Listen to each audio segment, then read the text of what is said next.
So hello guys, this is Managupta back with another video, and this time we are on a guide on how to enable fast charging, how to get a better battery backup, and how to get all those screen gestures on your Redmi Note 3. And let's get started straight to the video without a further ado.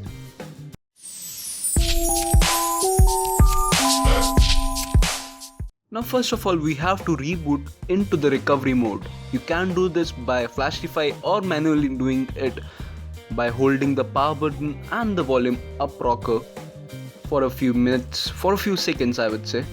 And you can see the device is booting into the TWRP mode. Now we have to click on install and locate the file. We have here Agni kernel as well as the Radeon kernel. So let's get started with Radeon first. Now we have to click on swipe and we will see a aroma flasher coming up on the screen in case of Radeon kernel here. You will get a few details here. Now you have to click on next and you have to select your fingerprint sensor. In my case it's FP sensor. So I have selected that. For all those Goodix user, you can select Goodix sensor. Now there are a few options like you have to enable double tap to wake. In my case yes, I will try that feature. You want overclock? Yes, let it be. You want those default interactive tuning? I guess let it be on balance right now. And you want smart hot plugging. This is basically shifting all your load to the heavy cores or big cores I would say. So this is really a good feature. Let us try that also. Here we come with the fast charging thing. So if you need fast charging you should select 2400 mAh. And I will try this feature right now. So we have to click on next and you can select any of those charging speed according to your needs. Now click on next. You want enhanced colors, let it be yes. Now you can see it will take a few seconds more to install the kernel, and after this you have to click on install and reboot into the system. Now let us see for Agni also in the same guide. Now click on install, select the Agni kernel if you want to flash that. Now click on flash and here you will see the few details of the kernel. Now click on next. You want to install or not. This is a different version of Aroma launcher, Aroma flasher I would say. So you have to select your fingerprint sensor, FPC. Now you want smart tweaks, system tweaks, yes. Do you want something else? No, let it be. So this is how you will flash any of the custom kernel present for this Redmi Note 3. So this is really a nice thing and you just have to finish it and you will reboot into the system. Though I strongly advise to clear cache if at all you need. Go to the system and about phone.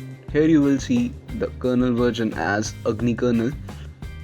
So this is all on how to flash this custom kernels.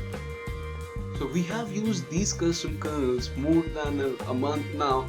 We have tried most of the kernels like Dominator kernel, Agni kernel, Radeon and other kernels that are present on XDA for Redmi Note 3, and most of them were amazing in case of performance and the bugs were really less.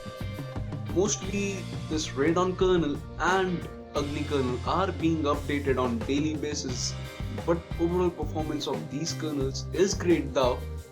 But a few bugs do exist, like if you enable fast charging there are instances like the speed is much lower than that of the stock kernel. Further, there are a few performance issues on few kernels. Performance issues were rare in almost all the kernels, but battery backup was improved a bit. We had double tap to wake up and other few gestures present when the screen was off, and a bit of fast charging on USB as well as on the stock charger. But do we really need these features? For me, I usually charge my phone in night, so it doesn't matter to me though. I don't really use double tap to wake because of the fingerprint sensor, and the fingerprint sensor is amazingly working fine for me. So double tap to wake up is not a necessary feature for me. And if you see other things like better battery backup, you can easily customize your stock kernel to get a much better battery backup. Further, for performance issues, there are no performance issues on the stock kernel itself. The stock kernel is amazing, I would say. So if you really need fast charging, if you really think custom kernels are good for your device, and if you really want other features that are provided with these custom kernels, and obviously for those codecs sensors, fingerprint sensor users, custom kernel is must for you guys, because the stock kernel which is present for Redmi Note 3 as of now does not support codec sensor, but soon it will be merged on the stock kernel itself for the Cyanogen ROMs, and we will have a support for you guys too. So this was all from this video, I would say, and thank you for watching this video. Do like to share this video to your friends owning a Redmi Note 3, or those who want to see my face or my voice or anything. Do share it. Do subscribe to our channel, and do support us by subscribing, liking this video, and do comment your suggestions in the comment box below. We will surely see you in the next video, hopefully. Thank you for watching this video again. Bye bye.